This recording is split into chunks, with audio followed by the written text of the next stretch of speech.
أعوذ بالله من الشيطان الرجيم قالوا يا موسى إنا لن ندخلها أبدا ما داموا فيها فاذهب أنت وربك فقاتلا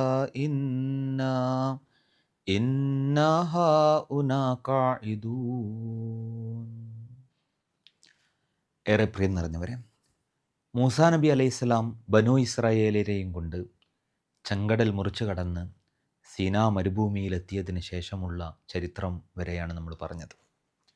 മൂസാ നബി അലൈഹിസ്സലാം ആ സമൂഹത്തിനെ ഏകദൈവ വിശ്വാസത്തിലും അതുപോലെ തന്നെ ഇസ്ലാമികമായ സംസ്കാരത്തിലൊക്കെ വളർത്താൻ ആരംഭിക്കുകയാണ്. അവർക്ക് ശിക്ഷണങ്ങളൊക്കെ നൽകി.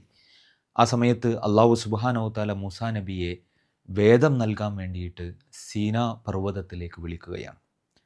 സീനാ പർവ്വതത്തിലേക്ക് പോകുമ്പോൾ ആ സമൂഹത്തെ അദ്ദേഹം ഒരു സ്ഥലത്ത്, വാദി ഷെയ്ഖ് എന്നറിയപ്പെടുന്ന ഒരു സ്ഥലത്ത് താമസിപ്പിക്കുകയും അങ്ങനെ 40 ദിവസം ആ സീനാ പർവ്വതത്തിലെത്തിയിട്ട് മൂസാ നബി അലൈഹിസ്സലാം 40 ദിവസം അവിടെ ആരാധനയും അനുഷ്ഠാനവുമായി കഴിഞ്ഞുകൂടുകയാണ്. ഈ വേദം സ്വീകരിക്കാൻ ആവശ്യമായ രീതിയിലുള്ള ഒരു ആത്മീയമായ, ഒരു സ്പിരിച്വലായ ഒരു ശക്തിയും അതുപോലെ തന്നെ ഒരു ഏകാഗ്രതയും അതിൻ്റെ ഗൗരവവും ഒക്കെ അദ്ദേഹത്തിനുള്ളിൽ നിറക്കാൻ വേണ്ടിയിട്ട് 40 ദിവസം നോമ്പനുഷ്ഠിച്ചും ആരാധനകൾ നിർവഹിച്ചൊക്കെ അവിടെ കഴിഞ്ഞുകൂടാൻ വേണ്ടി പറയുകയാണ്. അങ്ങനെ മൂസാ നബി അലൈഹിസ്സലാം അവിടെ 40 ദിവസം കഴിഞ്ഞുകൂടി. എന്നിട്ട് അല്ലാഹു സുബ്ഹാനഹു തആല അദ്ദേഹത്തിന് വേദം നൽകി, തൗറാത്ത് നൽകി. ഈ തൗറാത്തുമായിട്ട് മൂസാ നബി അലൈഹിസ്സലാം തിരിച്ചു പോവുകയാണ്. തിരിച്ച് സമൂഹത്തിലെത്തുമ്പോഴുള്ള കാഴ്ച, മൂസാ നബി അവിടുന്ന് പോയ സമയത്ത് സാമിരി എന്ന് പറഞ്ഞ ഒരാൾ ഈ സമൂഹത്തിലുണ്ടായിരുന്ന ഒരാളാണ്. അപ്പോൾ ഇദ്ദേഹം എന്ത് ചെയ്തു? ഈ സാമിരിക്ക് വിഗ്രഹാരാധനയോട് ഭയങ്കര ഒരു പ്രിയമായിരുന്നു. ഈ സമൂഹത്തെ മുഴുവൻ വഴിതെറ്റിക്കാൻ വേണ്ടിയിട്ട് സാമിരി എന്ത് ചെയ്തു? ഒരു പശുക്കുട്ടിയെ, സ്വർണം കൊണ്ട് ഒരു പശുക്കുട്ടിയെ നിർമ്മിച്ചു എന്നാണ്. അവിടുത്തെ സ്വർണങ്ങളൊക്കെ ശേഖരിച്ച് ഒരു പശുക്കുട്ടിയെ നിർമ്മിച്ചു. എന്നിട്ട് അദ്ദേഹത്തിൻ്റെ ചില കഴിവുകൾ കൊണ്ട് അതിനൊരു ശബ്ദമുണ്ടാക്കുന്ന ഒരു രീതിയിലൊക്കെ എന്തോ സംവിധാനങ്ങളൊക്കെ ചെയ്തു. അങ്ങനെ ആ പശുക്കുട്ടി ശബ്ദമുണ്ടാക്കാൻ തുടങ്ങിയപ്പോൾ അതിന് ദൈവമാണ് എന്ന് ധരിപ്പിക്കുകയും ആളുകളെ കൊണ്ടൊക്കെ ആ പശുക്കുട്ടിയെ ആരാധന നിർവഹിക്കുന്ന അവസ്ഥയിലേക്ക് എത്തിച്ചു. ഇതും കണ്ടോട്ടാ മൂസാ നബി വരുന്നത്. ഇത് കണ്ടപാടെ മൂസാ നബി അലൈഹിസ്സലാമക്ക് ദേഷ്യം വരികയാണ്. കാരണം ഇവരെ എല്ലാ വിധത്തിലുള്ള ഫറോവയുടെ പീഡനങ്ങളിൽ നിന്നൊക്കെ രക്ഷപ്പെടുത്തി കൊണ്ടുവന്ന് ഈ വിഗ്രഹാരാധനയിൽ നിന്നൊക്കെ അവരെ മോചിപ്പിച്ച് ഏകദൈവ വിശ്വാസത്തിലേക്ക് കൊണ്ടു നടക്കുകയാണ്. അതിൻ്റെ ഇടയിൽ കുറച്ച് സമയം മാറി നിന്നപ്പോഴേക്ക് ഇവരതാ വീണ്ടും വിഗ്രഹാരാധനയിൽ തിരിച്ചു പോയിരിക്കുന്നു. അങ്ങനെ ഉടനെ തന്നെ ഹാറൂൻ നബിയാണ് വിളിക്കുന്നത്. കാരണം ഹാറൂൻ നബിനെ അവിടെ ആക്കിയിട്ടാണല്ലോ പോയിട്ടുള്ളത്. ഹാറൂൻ നബിൻ്റെ താടിക്ക് പിടിക്കുകയാണ്. താടിക്ക് പിടിച്ചിട്ട് ചോദിച്ചു, നിങ്ങളിവിടെ ഉണ്ടാവുമ്പോഴാണോ ഇവർ ഈ പണിയൊക്കെ ചെയ്തത്? അപ്പോൾ ഹാറൂൻ നബി പറഞ്ഞു, എൻ്റെ താടിമൊന്ന് വിടി, ഞാൻ അവരോട് ഒരുപാട് പറഞ്ഞു നോക്കി, പക്ഷെ അവരത് ശ്രദ്ധിച്ചില്ല, അവരെന്നെ കേട്ടില്ല. ഇനി കൂടുതൽ പറഞ്ഞാൽ അവർക്കിടയിൽ ഭിന്നിപ്പുണ്ടായി ആകെ പ്രശ്നമാകുമെന്ന് വിചാരിച്ച് ഞാനങ്ങ് മാറിപ്പോവുകയാണ് ചെയ്തത്. അങ്ങ് വരുവോളം ഞാൻ കാത്തു നിൽക്കുകയാണ് ചെയ്യുന്നത് എന്ന് അദ്ദേഹം പറഞ്ഞു. ഏതായാലും മൂസാ നബി ഹാറൂൻ നബി വിട്ടു. എന്നിട്ട് സാമിരിയെ പിടിച്ചു. സാമിരി ചില അടവുകളൊക്കെ പറഞ്ഞു നോക്കാൻ വിചാരിച്ചു. അദ്ദേഹം പറഞ്ഞു, ഇതൊരു അത്ഭുത പശുവാണ് എന്നൊക്കെ പറഞ്ഞു. അതായത് ഞാൻ ജിബ്രീലിൻ്റെ കാലടിയിൽ നിന്ന്, അല്ലെങ്കിൽ മൂസാ നബിയുടേതാണ് എന്നും പറയുന്നുണ്ട്. ഏതായാലും ആ കാൽപാദത്തിൽ നിന്നുള്ള മണ്ണെടുത്തതാണ്, അവർ ചവിട്ടിയ മണ്ണെടുത്തതാണ്. അതിനൊരു പ്രത്യേക മണ്ണ്, അതിനൊരു പ്രത്യേകത ഉണ്ടായിരുന്നു. അപ്പോൾ ഞാൻ അതിൽ ചിലതൊക്കെ കണ്ടു, ചില അത്ഭുതങ്ങളൊക്കെ കണ്ടു എന്നൊക്കെ പറഞ്ഞ് മൂസാ നബി സോപ്പിടനാക്കി നോക്കേണ്ടത്. മൂസാ നബി അതിനെയൊക്കെ എതിർക്കുകയും എന്നിട്ടത് തെറ്റാണ്, തിന്മയാണെന്ന് ആ സമൂഹത്തിന് പഠിപ്പിക്കുകയും സാമിരിയെ പുറത്താക്കുകയും ചെയ്തു.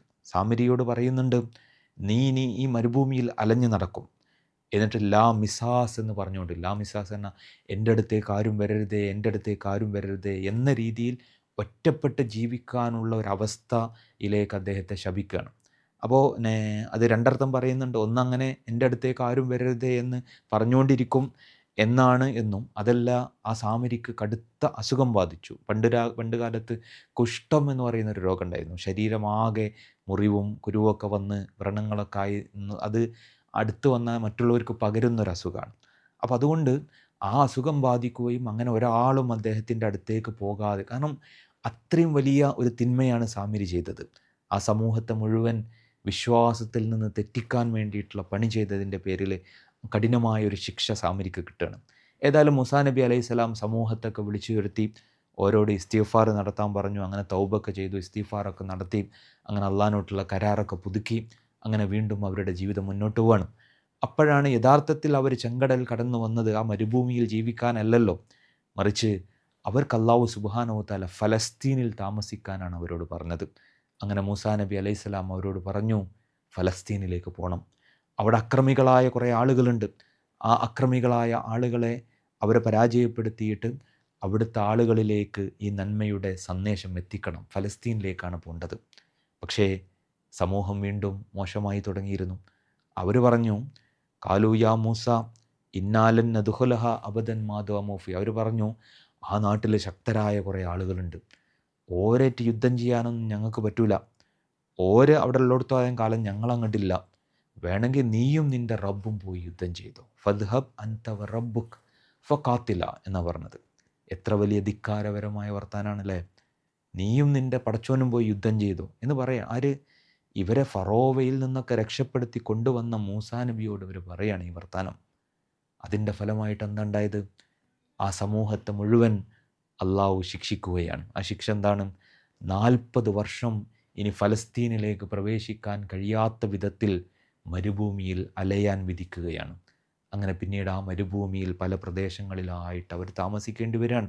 മൂസാ നബി അവരെ ശിക്ഷണം കൊടുത്ത് അവരെ വീണ്ടും ഈമാനികമായി ശക്തിപ്പെടുത്തി അവരുടെ കൂടെ നിൽക്കുന്നുണ്ട്. അങ്ങനെ അവരോട് മറ്റൊരു ഗ്രാമത്തിലേക്ക് പ്രവേശിക്കാൻ പറഞ്ഞു. അവിടെ പ്രവേശിച്ചു.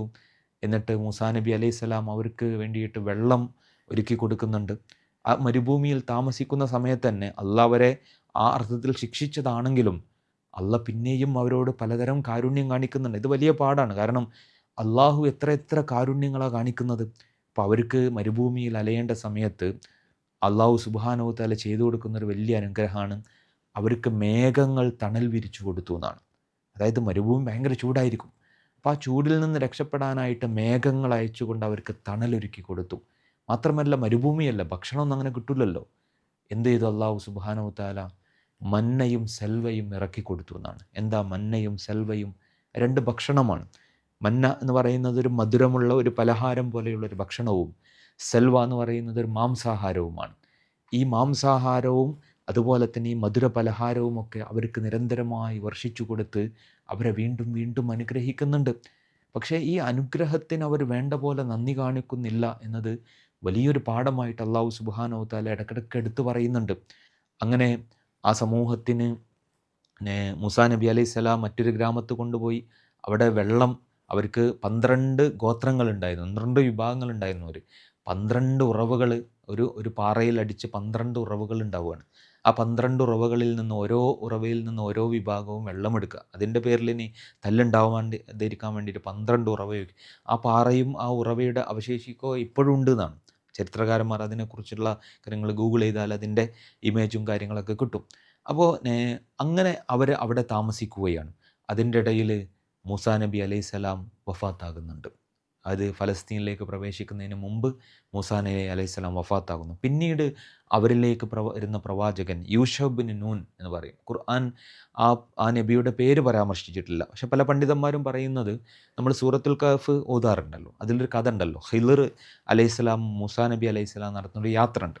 ഈ യാത്രക്ക് വേണ്ടിയിട്ട് മൂസാ നബി കൂടെ ഒരു ഫത്ത, ഈ ഹിലറിനെ കാണുന്നത് വരെയുള്ള ഒരു കൂടെ കൂട്ടുന്ന ഒരാളുണ്ട്, ഒരു യുവാവ്, ഒരു ഫത്ത എന്ന് പറയുന്നുണ്ട്. അപ്പോൾ ഈ യുവാവ് യൂഷ ബിൻ നൂനായിരുന്നു. മൂസാ നബി ഉണ്ടാവുമ്പോൾ തന്നെ യൂസ നബി നൂന് വന്നിട്ടുണ്ട് എന്നാണ് പറയുന്നത്. അപ്പോൾ പക്ഷെ പേര് ഖുർആൻ പറയുന്നില്ല, എന്നാൽ ബൈബിളിൽ അദ്ദേഹത്തിൻ്റെ പേരൊക്കെ പരാമർശിക്കുന്നുണ്ട്. ഈ യൂഷ ബിൻ നൂൻ അലൈഹിസ്സലാമയുടെ നേതൃത്വത്തിലാണ് പിന്നീട് ഈ ബനൂ ഇസ്രായേൽ സമൂഹം ഫലസ്തീനിലേക്ക് പ്രവേശിക്കുന്നത്. അങ്ങനെ ഫലസ്തീനിലെത്തിയിട്ട് പിന്നെ ആ സമൂഹത്തിന് എന്ത് സംഭവിച്ചു എന്നതും ഖുർആൻ വളരെ വിശദമായിട്ട് പറയുന്നുണ്ട്. ഇൻഷാ അല്ലാഹ് അടുത്ത എപ്പിസോഡിൽ നമുക്ക് അതുമായി ബന്ധപ്പെട്ട കാര്യങ്ങൾ പറയാം. അല്ലാഹു സുബ്ഹാനഹു വ തആല നമ്മളെ അനുഗ്രഹിക്കുമാറാകട്ടെ.